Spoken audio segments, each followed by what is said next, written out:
7 মাস ধরে অচল Benapole customs house ল্যাবের হ্যাজমেট মেশিন। এতে কেমিক্যাল পণ্য পরীক্ষণে অর্থদণ্ড এবং ভোগান্তি বেড়েছে আমদানিকারকদের। বিস্তারিত জানাতে এই মুহূর্তে বেনাপোল বন্দরে আছেন সহকর্মী আজিজুল হক। সরাসরি যাচ্ছে তার কাছে। আজিজুল, বেনাপোল বন্দর দিয়ে ভারত থেকে যে সমস্ত পণ্য আমদানি হয়, এই আমদানি পণ্যের মধ্যে বড় একটি অংশ রয়েছে কেমিক্যাল। এই ধরনের কেমিক্যাল কখনো খাদ্যদ্রব্য তৈরিতে যে উপাদান, সেই উপাদান হিসেবে ব্যবহার হয়, কখনো কিন্তু শিল্প কারখানায় যে বিভিন্ন পণ্য তৈরি হয়, সেই পণ্য উপাদান তৈরির কাজ হিসেবে ব্যবহার হয়।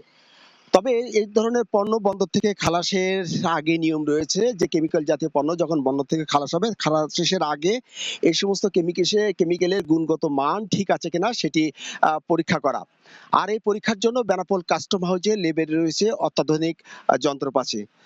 বিশেষ করে যে কেমিক্যাল জাতীয় পণ্য যেটি পরীক্ষা করা হয়, তার জন্য যে হ্যাজ মেট নামে যে যন্ত্রটি আছে, সেই যন্ত্রটি কিন্তু গত 8 মাস ধরে কিন্তু অচল হয়ে পড়ে আছে। ফলে এই কেমিক্যাল জাতীয় কোনো পণ্য কিন্তু বেনাপোল কাস্টম হাউসে লেবে সেখানে পরীক্ষা করা সম্ভব হচ্ছে না।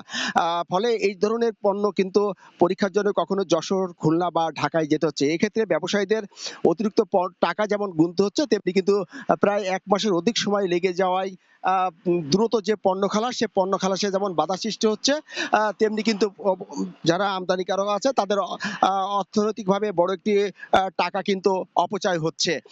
আমরা কথা বলেছি কাস্টম হাউসের ল্যাবে থাকা একজন কর্মকর্তা তাপসের সাথে। তিনি আমাদেরকে জানিয়েছেন যে যে হ্যাজ মেট নামে যে যন্ত্রটি আছে, যেটি কেমিক্যাল পরীক্ষা করা হয়, সেই যন্ত্রটি প্রায় 8 মাস ধরে বন্ধ আছে এবং এটি সংস্কারের জন্য প্রায় 15 লাখ টাকা দরকার। কিন্তু এনবিআর থেকে এই ধরনের যন্ত্র সংস্কারের জন্য কোনো বাজেট না থাকায় তারা এটা সংস্কার করতে পারছেন না। ফলে এই ধরনের কেমিক্যাল জাতীয় যে পরীক্ষণ আছে, সেটা তারা কিন্তু বাইরে করতে হচ্ছে। তবে এটি সমাধানের জন্য তারা চেষ্টা করছেন। তো এই ছিল বেনাপোল স্থলবন্দর থেকে যে বেনাপোল কাস্টম হাউসে ল্যাবে কেমিক্যাল জাতীয় পণ্য পরীক্ষণের জন্য যে যন্ত্রটি আছে, সেটি প্রায় 8 মাস ধরে অচল থাকায় ব্যবসায়ীদের ভোগান্তি এবং অর্থদণ্ড যাচ্ছে তার সর্বশেষ। বেনাপোল বন্দর থেকে যুক্ত ছিলেন সহকর্মী আজিজুল হক।